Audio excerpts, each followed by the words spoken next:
Bago natin tungayan ang kapanapanabik na pagwawakas ng mga telenobelang istorya ng karinderya, magbalik tanaw muna tayo. Mortal na magkalaban sina Aling Goreng at Melody.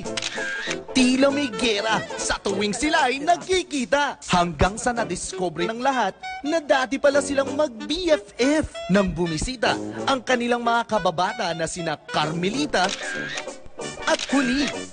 Nagulo ang buhay ng apat nang dumating naman ang makakalimutin na si Nurse Sisa na nagsabing maaring nagkapalit-palit ang kanilang mga anak na sina Manilin, Sioning, Lotlot, at Ethan.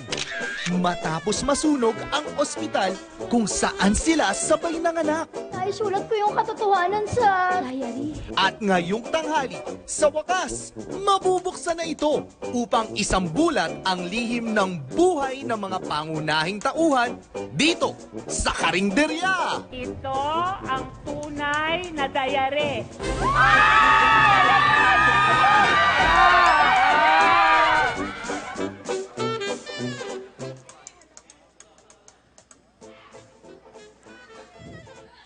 Nanay! Ay, nanay na kalbo! Ano nanay kalbo? Ano ka ba naman, Ethan? Ginugulat mo ako! Eh kasi naman, Aling Goreng, ang tagal-tagal mong magbasa. Kanina mo pahawak yung diary. Basahin mo na kasi. Madam, atat ka. Iniintay ko pang maiyak yung dalawa kasi nakakatawa yung itsura nila pag umiiyak. Uy, Kukang, yung bunganga mo. Baka salita. Kasi naman, bakit pa hindi nyo basahin yan? Suspense na ako dito, oh. Hoy, hindi ka suspense, horror ka. Ang sakit na magsalita, ha?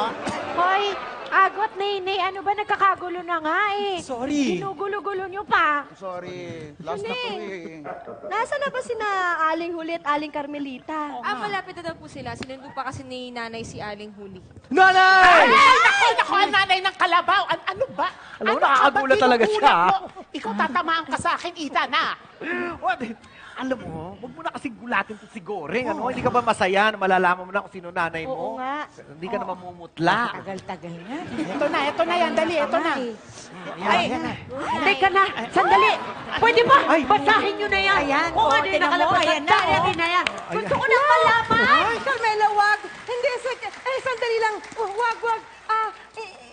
Ibaon na sa limot yung diary na yan. Eh, okay naman kayo nila Goreng at Melody sa mga anak nyo, di ba? Teka muna. Teka na dyan. Ano ka ba kanina ka pa eh? Ha? Bakit ba ayaw mong buksan? Andito na tayong lahat. Mabuti pa malaman na natin kung anong katotohanan. Ha? Hindi. Ayoko lang naman masaktan ng mga bata. Eh, sandali, kung may masasaktan, eh di masaktan na. Ang importante dito eh, malaman natin kung sino talaga ang ating mga anak.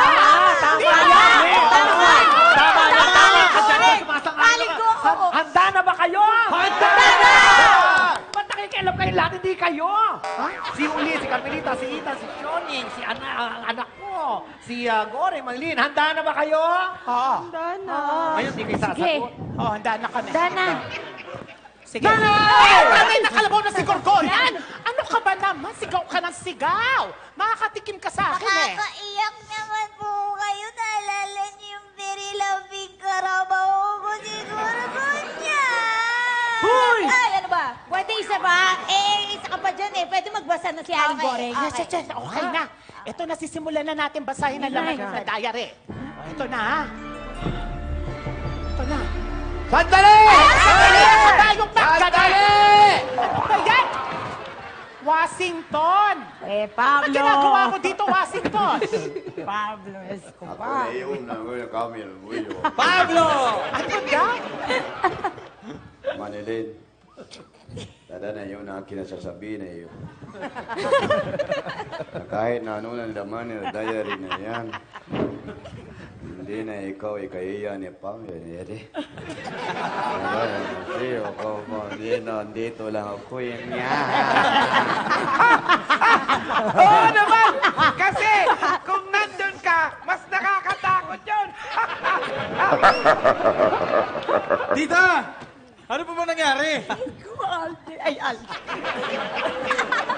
wala pa nga eh. Ang dami kasi istorbo eh. Eto kayong tatlo ang pinaka-latest sa istorbo. Ay, nanay mong kalbo! Ano ka ba? Ikaw talaga, sigaw ka ng sigaw!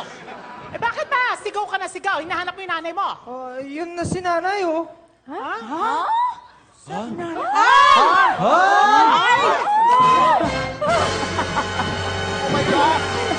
Diyos, Teka. Narcisa! Oo. Ako nga. Narito ako para masaksihan ang lahat. Mrs. Santa Ana. Santa Ana, ikaw na. Eto! Bakit kasi kanina pa tayo diary ng diary?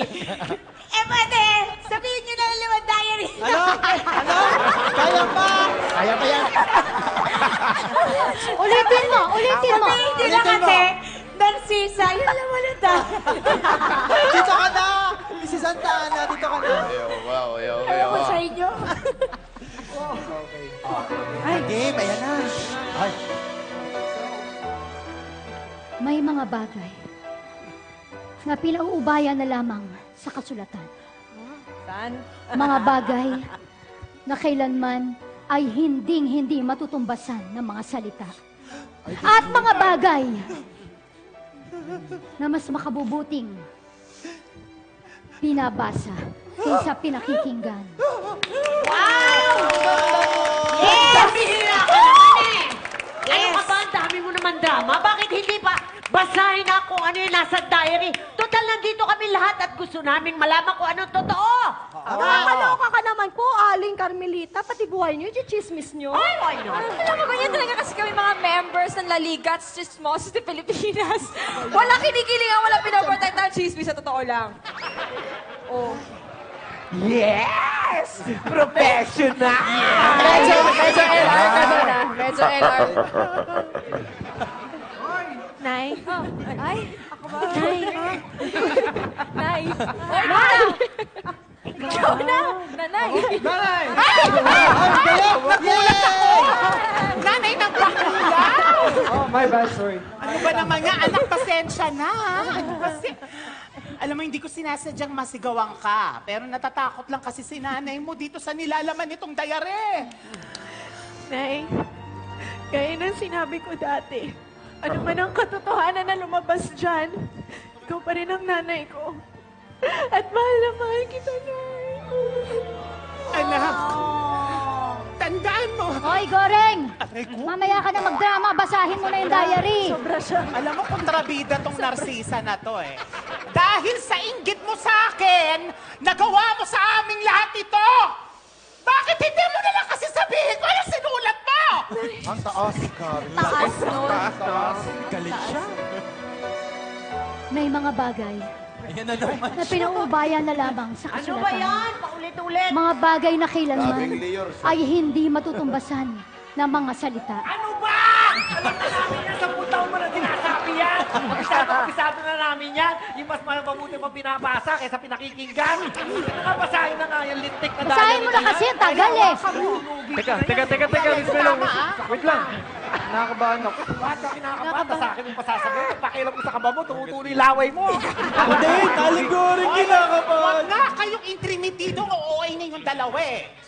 Buhay niyo ba yung nakasulat sa diary? O sige, Melody, buksan mo na. Bilis! Nga, kasi aso pa yung Yan na, yan na. Yan yun. Ayan na! Yan. kakadikit. Ayan na! Teka, ito na. Ang anak ni Melody ay ang batang may balat na puso. Sa balikat at pinangalan ng Luceria, alias Lot-Lot. Nay, di ba sabi ko naman sa iyo? Nanuda-nuda lang. Nanuda-nuda ko. Oo nga, kaya lang naman bungangera kasi pinaglilang kita eh. Inis na inis ako sa bunganga nitong hayop na ito eh. Ay, sige na. Okay na, alam na namin. O, ikaw naman, Carmelita. Oh, O, basa, dali. Naiiyak ako. Ang anak ni Carmelita ay ang batang may nunal na diamond. Diamond sa batok at ito ay pinangalan ng Shonilda. alias Johnny! Nay! Hindi ako nagduda. Alam kong ikaw yung nanay ko kasi magkasing ka din tayo ng tila.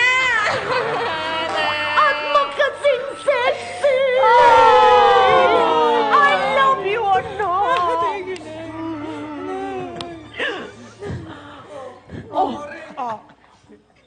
Oh, ito na, ako na. Ito na. Ang anak ni Goreng ay... Bakit walang kasunod? Bakit walang karugtong? Nasaan yung karugtong? Oh my God, may part ko ito. Nasaan yung karugtong?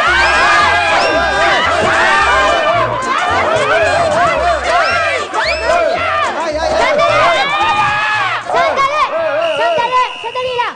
Maghunos dili ka, Goreng! Ang karugtong, nasa page 14. Dali, kung ba? 14 daw, oh. Bakit ba kasi hiniwalay mo pa? Ay, nilaktawan ko yung page 13 kasi malas yun. Kaya doon ko sa page 14 nilagay. Alam ka namang malas na yung mukha mo, lalagay ko pa sa page na malas. Sige na, page 14, bilisan mo na. Kainis ka, Bilisan mo na. sige, ito na yan eh. Ayan. Ang anak ni Goreng ay ang batang may nunal na spade sa bewang at pinangalanang Manilin niya alias Manilin.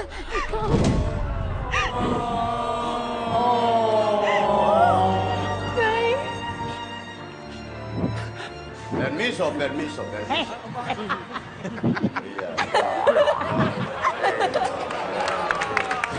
Hoy! Damuho ka! Moment namin mag-inel. Lumayos ka dyan.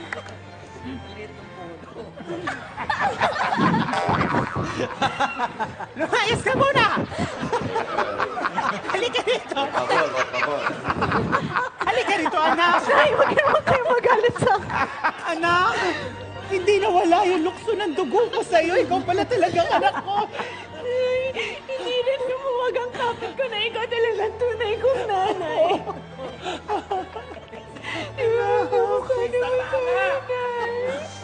Asan si Mrs. Santa Ana? Ito na po. Ang tagal-tagal kasi nandun ako sa... Gusto ko lang mag-see. Aling huli. Aling huli. Sino si Ali Huli? Aling huli. Ito, yung award winning. Award winning. Aling huli. Eto na yung pangkan na acting mo. Yan! Ikaw lang magbabasa. Okay. Aling huli, yan na yun ang huling habilin, Sandali ha? lang! Sandali lang. Kinalulungkot ko, Huli. Tapi. Ngunit hindi nakasulat sa diary ang katotohanan tungkol sa anak ni Huli. Tama na, Narcisa. Hindi nila dapat malaman ang katotohanan. Wag. Huli, 20 taon na ang nakararaan. Hindi ka pa ba handa? Nahihiya ako sa ginawa ko. Hindi pwede. Hindi nila dapat malaman. Ngunit hindi pa naman huli ang lahat. Huli? Kaya... Di pa ako tapos. Kaya... Ipagtatapat na natin. Ethan, anak, halika dito. Okay. Ethan, ipinakikilala ko sa'yo ang tunay mong ina. Nanay! Ay, tinan mo, gwapo ka lang, tanga ka eh. Hindi ako! Nakikilala ko nga eh. Hindi yan ang ina mo. Ethan! Ayun, si Huli. Ang tunay mong ina! Ina niya? Siya ang ina mo! Sige po, tamang ina. Nanay? Nanay! Ina mo. Bien. Ba't mo ako pinamigay? Hindi kita pinamigay. Oo, yun yung sa akin. Hindi kita pinamigay. Iniiwan lang naman kita kay Narcisa. At saka, habang iniiwan naman kita sa kanya, gabi-gabi, pinupuntahan kita, dinadalaw kita. At least, nalaman ko ang katotohanan. Ikaw pala ang dumadalaw sa gabi. Akala ko multo. Dumadalaw. Alam mo, mas affected ka pa talaga sa multo kaysa sa nalaman mo eh. O, sandali so alam mo na pala lahat ito, huli? Oo, wala namang kasalanan si Narcisa kasi ako ang nakiusap sa kanya na itago muna yung pangyayari na nagkaanak ako kasi at that time, hindi pa ako ready magkaroon ng anak. Kaya sabi ko sa kanya, i-secret na muna. Tanyo na? Tama. Sisi niyo ako eh. O, teka, ako naman. Yung mga pan-dialogue na ending. Ganito yun pag nag-e-ending na, di ba? Mabuti na rin at lumabas na ang katotohanan. Ang dapat yata ngayon ay magpatawaran na tayo sa mga kasalanan natin sa isa't isa.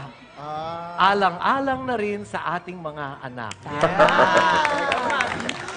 At kalimutan natin ang nakaraan at harapin natin ang darating na bukas. Dapat tayong magdiwang. O ayan, sagot ko na ang hapunan, ha? Tara na!